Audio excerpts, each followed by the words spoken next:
5월에 묵상할 성경이라는 제목으로 원로 목사님 나오셔서 말씀 전해주시겠습니다.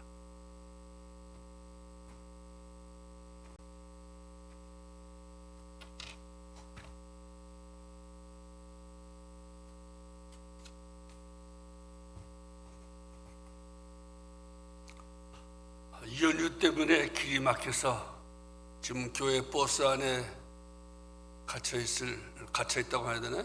다 도착했나요? 도착하는 버스들인 것 같아요. 버스 안에서 계신 분들 짜증내지 마시고요. 편안한 자세로 스마트폰 꺼내가지고 영상 예배에 참여하기 바랍니다. 주일날 짜증내면 안 되니까요. 보통 버스가 늦고 길이 막히면 짜증부터 내는데 짜증낼 일이 아닌 것 같아요. 어쩔 수 없으니까 편안하게 스마트폰 꺼내서 보시면 되겠고요. 오늘 우리 찬양 때 피아노 반주자가 좀 아파서 좀 2주일째인가 반주 못하고 있죠. 올겐 반주자가 오늘 대신한 거죠? 아닌가요? 아무튼 기도해 주시기 바라고요. 원래 제가 둘째 주일날 설교하는데 오늘 첫째 주일날 하게 됐습니다. 어떤 분이 물어보더라고요. 목사님 무슨 일 있어요? 어디 가세요? 그래서 아니라고. 5월 25일 날 우리 새생명 축제가 있는데 그 전에 우리 담임 목사님이 연속적으로 설교하는 게 나을 것 같아서 제가 미리 첫째 주일 하고 둘째 주, 셋째 주, 이렇게 넷째 주일 담임 목사님이 설교하는 게 옳겠다 싶어서 제가 오늘 설교하겠다고 이야기했습니다. 또 지난 4월 달에는 제가 설교 안 하고 우리 정순평 목사님이 설교하니까 또 어떤 분이 목사님 무슨 일 있어요? 왜 아프세요? 왜 설교 안 하시고 부목사님 설교하세요? 그래서 아픈 거 없다고. 단지 부목사님이 가끔 이 대배라고 하죠. 보통 예배 때 설교를 하는 기회를 주는 것이 좋다고 생각해서 담임 목사님 시간을 뺄 수 없고 내 시간을 빼서 아마 부목사님에게 설교할 기회를 주려는 의도로 그렇게 한 것이다 그랬습니다. 장차 우리 교회 부목사님들도 다른 교회 또 초빙받아야 가야 되는데요. 다른 교회에서 목사님을 초빙할 때는 자기가 아는 조금 큰 교회 부목사님이 있는 교회의 예배 영상을 보고 그 부목사님이 설교하는 것을 들어보고 그 설교를 가지고 우리 교회에 모실까 모시지 않을까 것을 상당히 많이 평가하는 경우가 있습니다. 저도 그랬으니까요. 그렇기 때문에 주일학교에서 예배드리거나 중고등부에서 예배드린 것을 다른 교회에서 볼 수는 없거든요. 어른 예배 때 이렇게 설교해야 부목사 설교해야 이렇게 어른 예배 때 대예배 때라고 하지요. 설교를 어떻게 하는가를 이제 보고 정비해 나가는 것을 이제 좌우할 때 있기 때문에 가끔은 이렇게 오후 예배 때, 오전 예배 때 설교를 맡기는 게 좋겠다 싶어서 담임 목사 시간을 뺄 수 없고 내 시간을 빼서 드렸던 것입니다. 또 이제 6월 달에는 우리 담임 목사님이 허락하면 6월 달에는 우리 또 박광근 목사님에게 한번 또 설교를 맡겨볼까 생각 중입니다. 6월 달 제가 안 해도 왜 무슨 일 있어요 물어보지 마시기 바랍니다. 그런 뜻이 있겠거니 생각하시면 되자고 생각됩니다.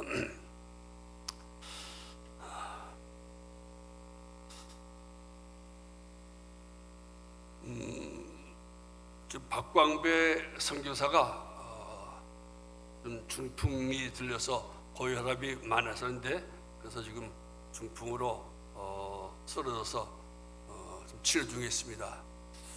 러시아에서는 치료받을 수 없어서 중국에서 좀 한방 치료를 받다가 또 한국에 와서 좀 치료를 받다가 아마 엊그저께 다시 중국으로 간 것 같습니다. 한국에 나왔을 때 전화하면은 가봤을 텐데 아마 폐가 될까봐 연락을 안 했던 것 같습니다. 그래서 어저께 연락했더니 지금 또 중국 대리인으로 들어가서 거기서 한방 치료를 받고자 한다고 그래요. 시간이 꽤 많이 가는 것 같아요. 위에서 기도해 주시기를 또 바랍니다. 오늘은 제가 좀 특별하게 3가지 주제로 설교를 하려고 합니다. 3가지 주제 설교하기 전에 오늘 잠깐 제가 교회 와서 사진 찍었는데 한번 구경해 보실래요? 교회 오셔서 여유 있게 구경도 꽃도 보시고 부디 늦게 왔다가 또 빨리 가지 마시고요. 우리 교회 거닐어 보시면은 참 좋아요. 그래서 오늘 아침에 오는 길에 사실 겨울만 돼도 저렇게 철쭉꽃이 필 줄 몰라서 있었나 싶고 그냥 황폐해 보이고 그냥 죽은 칡눈쿨만 잔뜩해서 그랬는데 또 이렇게 때가 되니까요 활짝 꽃이 피었더라고요. 제 생각으로는 이거 5월 마지막 주일 우리 총동원 주일 할 때까지만 있었으면 참 좋겠다. 그래서 새로 오신 분이 와서 보면 좋지 않겠습니까? 그래서 5월 25일까지만 활짝 피어 있으면 좋겠다 하는 기도하는 마음입니다. 여러분들 시간 있으면 한번 보시면 산책해 보시면 좋겠습니다. 동영상으로 못 나온 다 됐나? 예, 아무튼 됐습니다. 오늘 주제는 세 가지입니다. 첫째는 가정의 달. 가정의 달을 어떻게 우리가 지낼 것인가? 가정의 달 유래에 대해서는 제가 긴 이야기 하지 않겠습니다. 오래되었습니다. 또 어린이날, 어버이날, 스승의날 이런 날도 오래전에 정해졌습니다. 아무튼 5월달을 보통은 가정의 달이라고 하고 5월 첫째 주일을 어린이 주일, 둘째 주일을 부모님 주일, 셋째 주일을 스승의 주일이다. 이렇게 교회에서 지켜왔고 지금도 그렇게 하는 교회가 많습니다.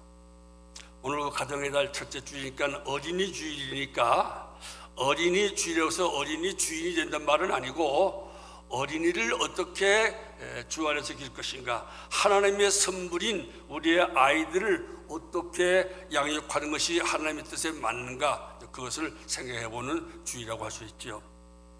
그럼 이 어린이 주일과 어버이 주일이 겹친 오늘 제가 가정에 대한 설교에 간단하게 말씀드리겠습니다. 이미 시간이 많이 갔기 때문에 6장 1절, 예배서 6장 1절 봅니다.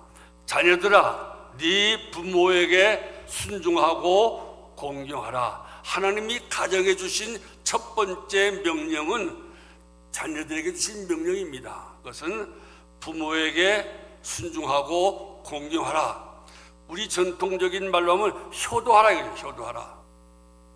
효도하는데 성경은 가장 간단하고 가장 기본적인 효도 방법을 두 가지 단어로 우리에게 가르쳐주고 있습니다. 순종하고 공경하라 이 말입니다. 같은 뜻이, 같은 말을 반복했다고 볼 수 있습니다. 중요하다고 생각될 때는 중복하는 것이 흔하니까요. 그러나 조금씩 다릅니다. 부모에게 효도할 때 첫째는 어떻게 하는 겁니까? 순종하라. 순종이라는 그 말 자체는요, 자기의 자세를 낮춘다는 뜻이 있습니다. 부모님이 말씀하시면은 자기의 자세를 낮춰서, 부모님이 의자에 앉아서 말씀하면 자기는 무릎 꿇고 라든 자리에 앉아서 잘 들어라. 그것이 순종이란 말입니다. 나를 낮추는 거예요. 세대가 변해서 부모님이 어떻게 되셨든지 간에 나이가 많아서 구식이 되고 새로운 것을 모르시든 간에, 혹은 치매에 걸리고 기억상실증에 걸려서, 혹은 또 옛날의 모든 걸 잊어버려서 말이 어눌하고 또 말하는 내용이 없다 할지라도, 그러더라도 항상 자기의 자신을 낮추라 해요. 효도의 첫째는 나를 낮추는 겁니다. 나를 낮추고. 내가 낮아지면 부모님이 더 높아질 수가 없어도 내가 낮아지면 부모님은 높아지겠습니다. 내가 낮아질수록 부모님은 높아지지 않겠습니까? 나를 낮출수록. 나를 낮추라. 아무리 네가 신세대고 새로운 많은 학문과 많은 것들을 안다 할지라도 부모님 앞에서만은 항상 낮추라. 세상에 나가서는 네가 대통령이 되고 장관이 되고 교장이 되고 목사가 되고 훌륭한 위치에 있다 할지라도, 모든 사람들이 너를 우러러보는 위치에 있다 할지라도 일단 부모님 앞에서는 낮아져라. 부모님 앞에서 너는 자식이 뿌리다. 뭐 당연한 것 같지만 사실 어떻게 보면 잘 하지 못하는 것일 수 있습니다. 그래서 부모를 순종하지 않고 부모를 무시하고 구식이라고 무시하고 부모를 듣지 않는 습관인데 그러지 말라 이 말입니다. 우리 모두가 지금 부모님이 계시든지 말든지 원칙이 부모의 효도의 제1원칙은 부모 앞에 나를 낮추라. 부모보다 높아질 수도 없고 높아질 수도 안 됩니다. 둘째, 부모에게 효도한 둘째 요소는 공경하라. 네 부모를 공경하라.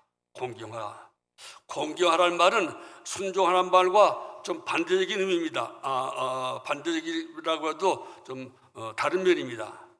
순종이 나를 낮추는 것이라면은 공경은 부모를 높이는 거예요. 나를 낮추어서 부모님 말씀하는 것을 경청하는 것, 그것이 순종이에요. 그 다음에 부모를 나보다 높여서 존경하는 거예요.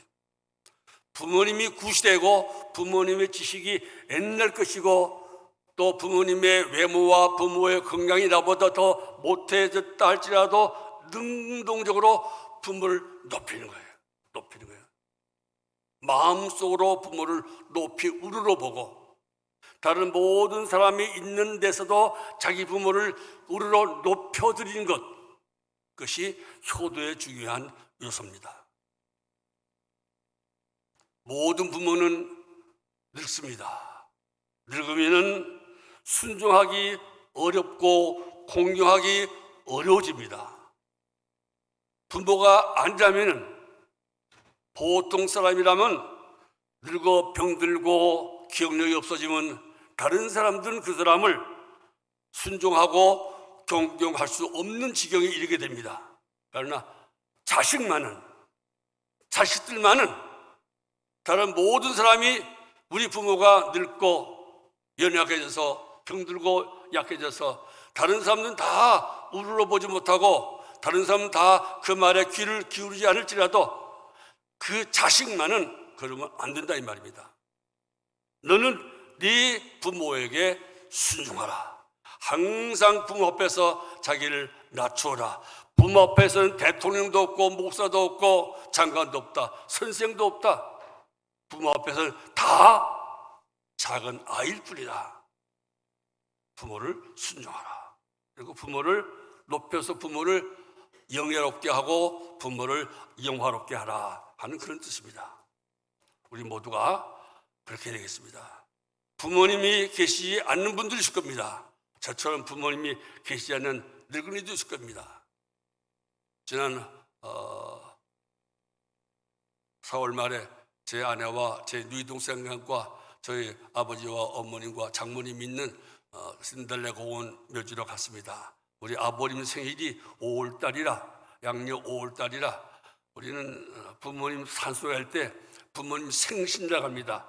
우리 부모님 아버님은 5월달이고 어머님은 생신이 또 양력으로 11월이에요. 그래서 봄에 꽃 구경 가고 가을에 담꽃 구경 가자. 꼭 돌아가신 날 가서 슬플 필요가 뭐 있느냐.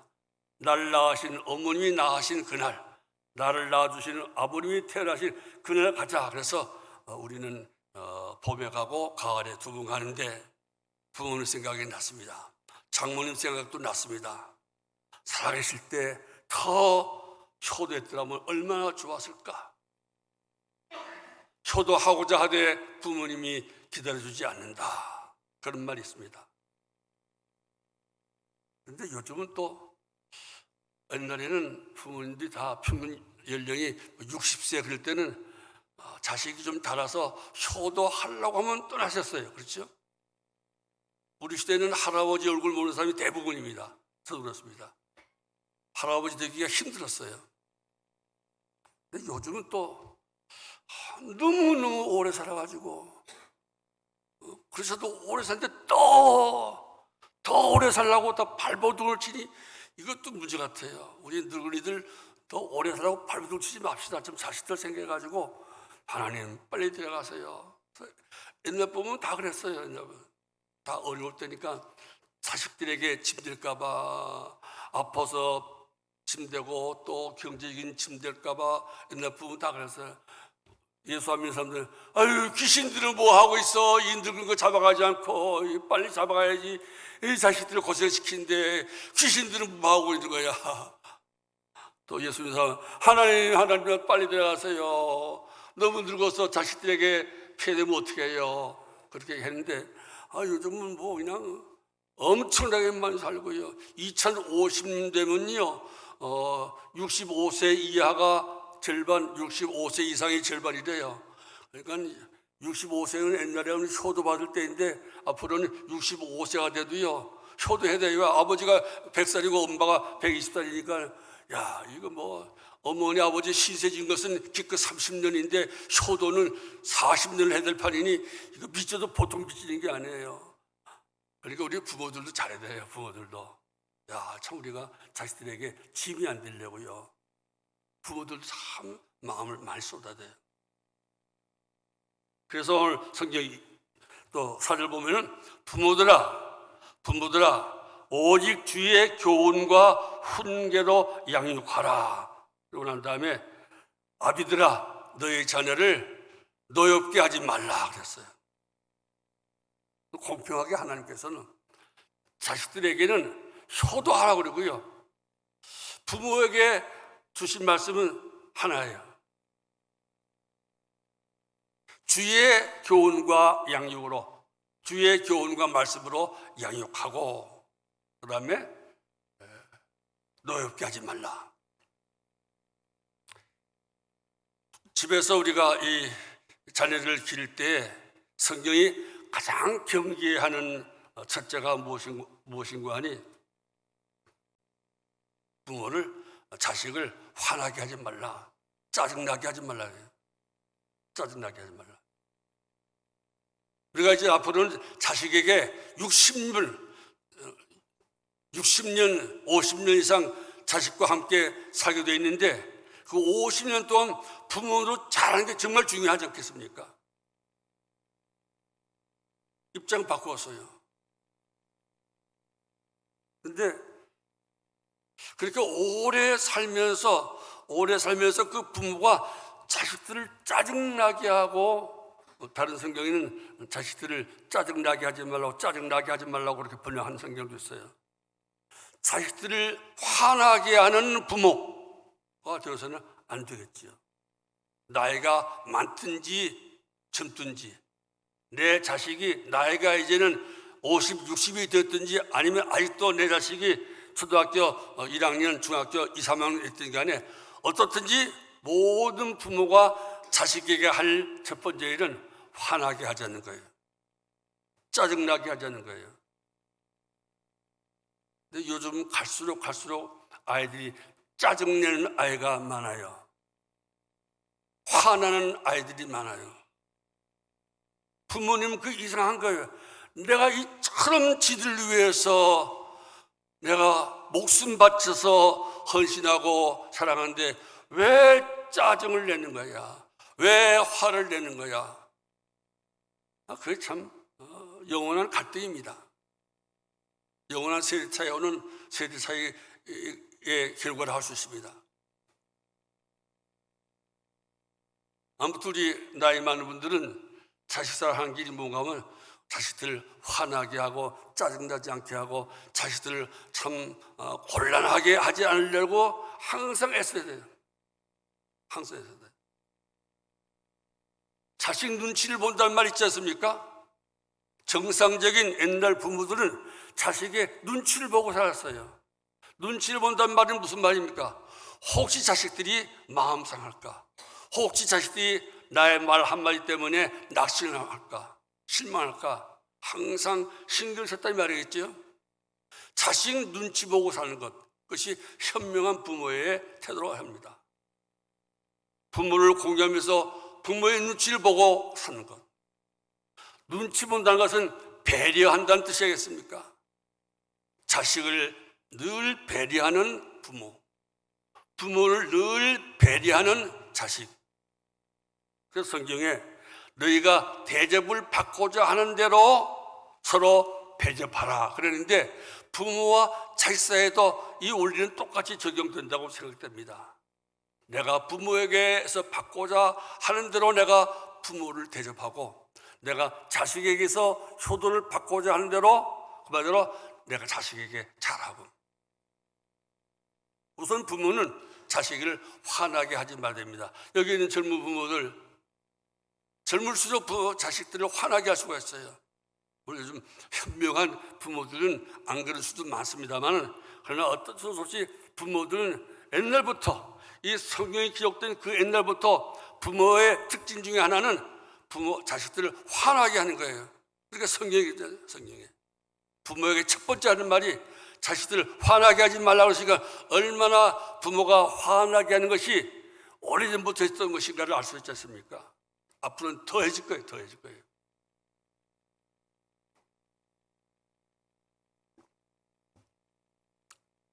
가끔은 자식들에게 얘야 내가 어떻게 할 때 네가 제일 화가 많이 나느냐 하고 물어보고 아니면 대화를 하기 힘들면 적어내서 뭐 새신자 카드 적어가서 한번 보아오고 아이들이 화나는 원인이 무엇인지를 알아가지고 했으면 좋겠어요. 또 교회에서 우리가 주일학교가 좀 우리 전 세계적으로 주일학교가 문제 아닙니까? 아이들이 교회 없어요. 초등부 없는 교회가 많습니다. 중등부, 고등부 없는 교회가 더 많아졌습니다. 특별히 이 코로나 이후에 주일학교가 없어지는 교회가 너무너무 많아요. 어린이 주일 돼도 어린이 주일 지킬 애들이 없어요. 중학생도 없고 고등학생 없는 교회가 많아요. 얼마나 우리가 학생들이 중요하고 아이들이 중요합니까?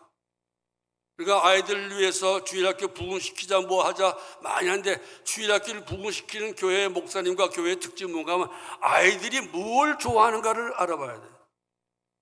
뭐 유명한 교수들과 아동학 교수들이 한대로 아이들 교육을 이렇게 하는 게 좋다고 원리 원칙에 따라 하는 것보다는 실제 내 교회에 나오는 내 교회 교인들의 아이들 찾아와서 너희들 교회에 바라는 게 뭐냐? 교회에 무엇이 있으면 교회에 나오고 싶겠느냐? 교회에서 뭘 주면 교회에 나오고 싶겠느냐? 주일만 되면 교회에 나오고 싶어지는 게 뭐겠느냐? 뭘 해주면 너희들 주일날 되면 아이고 주일날이다 교회 가지 그러겠느냐? 그래서 아이들이 나는 주일날만 가면 맨날 1,000원 호두과자 주면 주일날 가겠어 그러면 매일매일 호두과자 사주시고요. 또 뭐 요즘 아이들 좋아하는 거 뭔지 몰라도 장난감이든지 또 아이들이 우리 교회 미끄럼틀이 있으면 좋겠어요. 우리 교회 뭐 뛰임틀이 있으면 좋겠어요. 뭐 이렇게 좀 아이들에게 물어봐 가지고 아이들이 원하는 것을 해주면 좋겠어요. 그래서 뒤에 보면 자녀들을 노엽게 한 그 근본적인 이유가 무엇인가 하니까 자녀들의 말을 듣지 않고 내 교훈과 내 방식대로 주님의 교훈과 하나님의 말씀이 아니고 내 방식, 나의 말, 내 방식, 구세대인 내 방식, 내 생각, 내 경험, 내 방법대로 자녀를 교육시키려고 할 때 아이들이 화나는 거예요. 왜 아버지는 다 일방적이야? 왜 어머니는 늘 엄마 일방적이야? 엄마의 세상, 엄마의 생각, 엄마가 좋아하는 것, 엄마가 옳다고 하는 것, 그것을 나한테 자꾸만 강요해. 모든 세대의 부모와 자식 간의 갈등의 근본 이유는 거기에 있습니다. 부모가 자기 시대에, 자기 세대에 자기 지식, 자기 경험, 자기 방식을 자녀들에게 적용하고 또 그것을 자녀들이 좋아하기를 바라고 좋아할 줄로 아는 거기서부터 자식과 부모 사이에 갈등이 생긴다고 생각됩니다.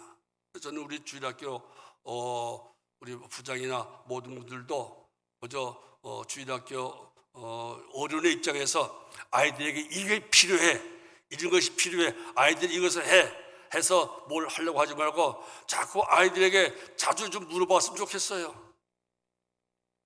너 교회에서 우리 교회 예배당에 뭐가 있으면 교회 꼭 나오고 싶겠어. 뭘 해줄까? 찜트 해주세요. 그러면 찜트 해줄게. 우리 뭐 마당도 있고 뭐 교실도 노는 교실이 많은데 아이들 또 했다가 또 때려부수고 또 다른 걸 또 해줄지라도 아무튼 아이들 중심으로 교회에 나와야 될 사람들 중심으로 교육을 했으면 좋겠다, 그런 생각됩니다. 우리 부모와 선생님들의 입장과 너들 이걸 좋아해야 돼, 이것만이 좋은 거야, 이렇게 해야 되는 거야 강요할 때 자녀들은 노여하고 실망하니까 항상 하나님 입장에서 자녀들을 바라보고 자녀들을 사랑하라, 그렇게 가르치고 있습니다. 두 번째로, 순서 바꿔서 시간이 많이 갔으니까 오늘은 새생명 축제를 앞두고 어떻게 하면 좋겠는가 말씀드립니다. 마가복음 16장 15절에 너희는 온 천하에 다니며 만민에게 복음을 전파하라. 5월 25일 날 새생명 축제를 우리가 예정하고 있습니다. 온 천하에 다니며 만민에게 복음을 전하는 그 명령을 순종하는 하나의 방편이고 하나의 순서라고 말할 수 있습니다. 이 새생명 축제의 근본은 새생명 축제지만 사실은 전도하자 이겁니다. 전도하라는 거예요. 전도 안 하고 새생명 축제가 어떻게 있습니까? 전도해야 새생명이 탄생할 수 있지. 전도 안 하고 새생명 탄생하는 것은 있을 수가 없지 않습니까? 그럼 전도가 무엇인가? 마가복음 16장 15절인 것처럼 너희는 온 천하에 다니며 온 천하 또 만민에게 복음을 전파하라. 그래서 단어가 엄청나잖아요. 온 천하라는 단어가 엄청나잖아요. 만민이라는 단어가 엄청나잖아요. 그러니까 전도가 뭔가? 그만큼 엄청나고 중요한 일이에요. 엄청난 일이고 중요한 일이에요. 예수님이 마지막 승천하실 때 주신 말씀이니까요. 예수님 마지막 교훈이고 또 인간적으로 보면 마지막 최후의 한마디 유언이라고 할 수 있어요. 그건 단어 한마디로 요약하면 전도하라예요. 전도하라. 새생명 축제는 그 단순한 행사가 아니고 엄청난 일입니다. 하나님이 독생자 예수를 보내신 이유도 멸망당할 사람이 영생을 얻게 하는 거예요. 그 하나님의 사랑, 그 예수님의 십자가를 전하는 것이 무엇입니까? 그것이 전도예요. 전도 없이는 하나님의 사랑을 전할 수 없고 전도하지 않고는 사람을 구원할 수가 없습니다.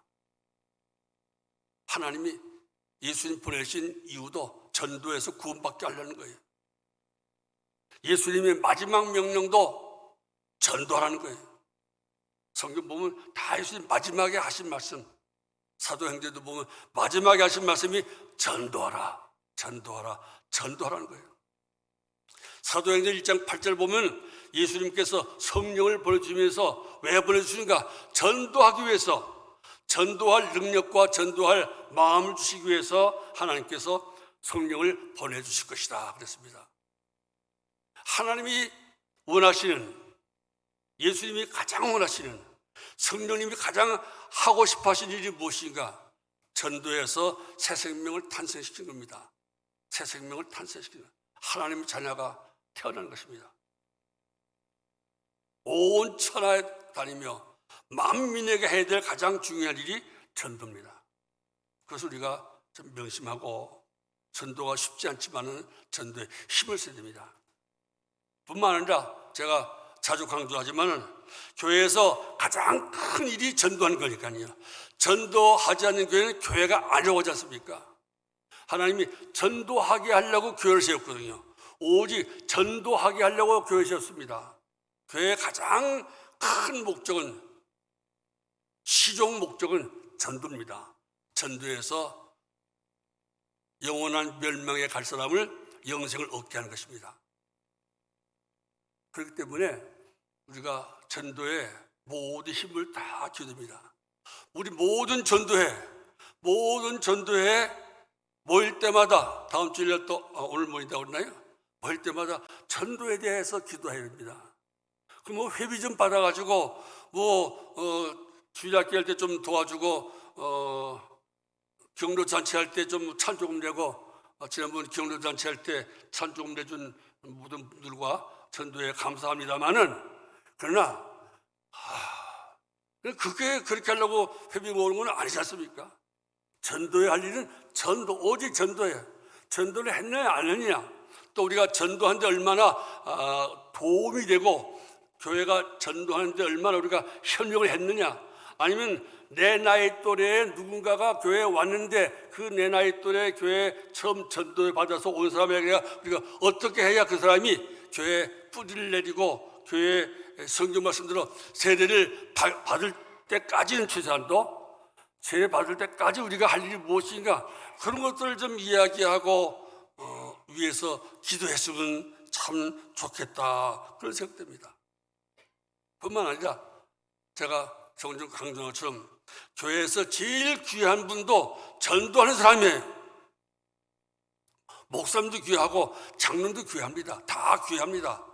다 여기저기서 정말 남 모르게 정말 집에서도 하지 않고 직장에 가서도 하지 않을 그런 엄청나게 어려운 일과 굳은 일을 하는 분들, 정말 귀하고 고마운 분들이죠.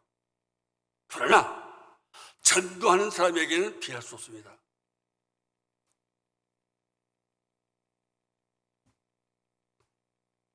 교회에서 제일 존중이 여김을 받고 제일 대접받고 제일 우리들이 협력해 줘야 될 사람은 전도하는 사람입니다. 그 사람이 어떤 사람이든 간에 전도하면은 일단 알아줘야 돼요. 고마워해야 돼요. 협력해야 됩니다. 제가 옛날에도 한번 그런 얘기 했습니다마는 전도를 잘하는 사람이 어떨 때는 성격이 극성 맞고 조금 이상할 수도 있습니다. 제가 봐도 그런 것 같아요. 좀 정신이 멀쩡하고 좀 정상적으로 보이는 교양미 있고 얌전하고 상식이 풍부한 점잖은 신사숙녀들은 전도를 잘 안 해요. 못 해요. 또 뭐 숙녀인 체하고 신사인 체하느라고 체면 차리라고 전도를 못 해요. 그래서 어쩌면 전도는 체면을 잘 안 차린 사람들이 전도를 예수 믿으세요. 시도 때도 없이 그냥 뭐 불쑥 나타나서 어떻게 보면 아이고 저런 사람들 때문에 예수 믿고 싶다가 안 믿고 싶겠다. 우리가 가끔 그러잖아요. 왜 시장통에 나와서 이렇게 예수 믿으세요. 예수 천당 불신지옥 저러나 하고 우리가 어떨 땐 짜증 때는 창피해가지고. 사실 근데 그런 사람들 통해서 예수 믿는 사람, 교회 믿는 사람 있고요. 교회 나오면 장땡이에요. 예수 믿게 하면 그 사람 장땡이에요. 내가 암만 교양미 있게 어떻게 예수 믿고 전국 가세요. 내가 시장통 말해서 교양미 없게. 그런 교양미는 싸다가 쓰레통에 버리라고 했어요. 어떻게 우리가 참 교양미 찾다가 전도 못하는 거예요. 그래서 그 전에 실제 그런 게 있어요.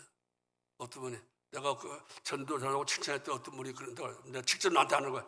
에이 전도 잘한 말, 에이 성질이 못 같아갖고 에이씨. 씨는 전도도 못하면서 내가 직접 대고 얘기 안 했지만 혼자 하는 얘기입니다. 뭐 지금도 누구 들으라고 하는 얘기는 아니고 혼자 얘기해요. 아무튼 제 요점은 전도 잘하는 사람은 성질이 뭐처럼 생겼든지 뭐 어떻게 해야 되는지 전도 잘하면 고마워야 돼요. 알아줘야 돼요. 도와줘야 됩니다. 다 함께 크게 아멘 합니다. 아멘. 아멘 해야 돼요. 아멘. 전도 잘하면 알아주고요. 전도 잘하면 또 식사도 대주고요. 전도하라고 잘하고 좀 돈도 좀 줘서 좀 전도하는데 전도비 쓰라고 좀 그런 사람에게 전도비도 줘야 돼요. 아무튼 그래야 돼요. 그리고 일단 전도받은 누가 나온 다음에 또 문제예요. 나온 다음에 모든 교인이 새로 나온 사람들 다음 25일 날 누군가 어렵게 누가 데려와서 모시고 왔어요. 뭐 갖은 말로 갖은 대접해가지고 정말 힘들게 해서 모셔왔겠지요. 모셔왔는데 그날 왔다가 끝나면 너무 허망하지 않습니까? 어떻게 하면 그렇게 안 할 수 있을까? 어떻게 그 사람이 오늘 우리 교회 처음 나오는데 예수님 말씀대로 복음을 전해서 세례를 받게 하라. 세례 받게까지 해야 전도가 완성되는 거예요. 그럼 저 세대를 받을 때까지는 모든 교인들이 정말 관심 가지고 협력해야 됩니다. 협력해야 돼요. 관심 가지시고 내가 베풀 수 있는 모든 사랑을 베푸시고 친절을 베푸세요. 단 사랑과 친절을 베풀 때 그 사람이 교회 처음 나온 사람은 과도한 칭찬과 과도한 관심은 부담될 수도 있거든요. 저는 지금 안 그렇지만 저는 젊을 때는 아주 수줍음이 많았어요. 누군가 나한테 관심을 많이 가지면 너무 싫었어요. 뭐 좀 내버려두고 왜 이렇게 관심을 갖는가. 그러니까 그런 사람도 있어요. 그러니까 봐서 너무 과도한 관심이 부담스러워하는가 하면 전도한 사람이 물어봐야 돼요. 당신이 아모를 전도했는데 그분은 어떤 분입니까? 친절하고 다정하고 막 말을 많이 하면 좋아하는지요? 아니면 그저 모른 체 하고 내려두고 그냥 인사만 하고 안녕하세요 하고 그냥 그렇게 인사하는 정도를 좋아하는가? 또 선물을 좋아하는가? 선물 받으면 부담스러워하는 체질인가? 지난번에 우리 교회 누군가 처음 데려왔습니다. 제가 처음 온 분에게 제가 금년에 꼭 천연 호두 과자를 하나 사 드린데 20개짜리 사드린데, 근데 제가 다음 주일날 사전 때 그 전도한 분과 전도받은 사람이 부담스럽다고 그래요. 부담스럽다고. 뭐 말로 그래. 나 찬양하다 별로 안 좋아해요. 또 부담스러워요. 그래서 부담스러우면 안 되거든요. 아무리 천연 호두 과자가 달콤하고 맑고 내가 죽었지만 본인이 받는 게 부담스럽다면 어떤 이유인지 몰라도 부담스러워한다면 안 하는 게 좋지 않아요. 그래서 제가 그분에게 안 했어요. 안 했어요. 다음에 누구 새로 오신 분이 오시면요 저한테 와서 먼저 말했어요. 내가 데려온 사람은 천연 호두가 좋아해요. 그럼 제가 가서 사오게 해요. 근데 부담스러워해요. 천연 호두가 아니고 딴 거 좋아해요. 그러면 딴 거 할 것이고요. 천연 호두가든지 뭐지 다 부담스러워해 반응. 그러면 아무것도 안 하고. 항상 새로운 분들이 뭘 좋아하는가? 내가 좋아하는 거 강요하면 되지 않습니까? 부모가 자식에게 내가 좋아하니까 너도 좋아해야 된다. 내가 잘 모르니까 너도 잘 먹어야 된다. 내가 가고 싶은 곳이니까 너도 가야 된다 하면 안 되는 것처럼 새로 나온 분들에게도 항상 그분 중심으로 잘해서 어떻든 간에 많은 분을 데려 나오시고 그분이 6개월 후에 혹은 1년 후에 학습받고 세례받으면 얼마나 그때 정말 축제인 거예요. 축제는 새로 나온 사람이 세례받을 때가 진짜 축제한 날이에요. 이번에 많은 분들이 새로 오시고 또 그분들이 교회에 청착해서 금년 가을쯤 돼서는 하고 내년 봄에는 꼭 세례받았으면 얼마나 큰 축제가 되겠습니까? 그렇게 되기를 바라고 그렇게 여러분들이 힘써 주시기 바랍니다. 마지막으로 간단하게 1분 동안 얘기했습니다. 진짜 금년 2025년 5월 달에 가장 큰 관심은 대통령 선거입니다. 갑작스럽게 한 대통령 선거 때문에 말이 많고 그렇습니다. 제가 걱정한 것은 이 대통령 선거가 하는 동안에 혹은 끝난 후에 막 속상하고 시험에 들고 그런 사람이 있을까봐 그게 걱정되는 거예요. 그래서 이 말씀 드립니다. 간단히 말하면 오늘 성경에 있는 것처럼 세상에 이 모든 군사자가 뽑히고 세워준 것은 하나님의 뜻이 있어요. 우리 기독교인의 신앙 가운데 가장 중요한 교리와 신앙이 뭔가 하면 하나님의 섭리예요. 전능하사 하나님이 천지를 창조하시고 마저 심판하러 오시고 그보다 제일 중요한 현실을 살아가는 기독교인들이 가장 중요하게 생각할 것은 하나님이 섭리입니다. 섭리는 무엇인가? 하나님이 온 우주 만물과 모든 인간 모든 걸 하나님이 다 하나님의 원대한 계획과 원대한 목표가 있어서 그 목표 달성하도록 그 계획을 완성하도록 모든 걸 다 이렇게 다 해서 다 계산해 가지고 다 하나님이 지배하시고 다스리신다. 그것이 하나님의 섭리 신앙입니다. 악한 자가 흥성하는 것도 히틀러 같은 사람이 나타나는 것도 푸틴이 우크라이나를 침략하는 것도 넓게 보면은 하나님의 큰 엄청난 길고 원대한 계획 안에 한 스케줄이고 한 등장인물이라고 생각하면 됩니다. 그것이 하나님의 섭리신앙이에요. 대통령이 누가 되느냐?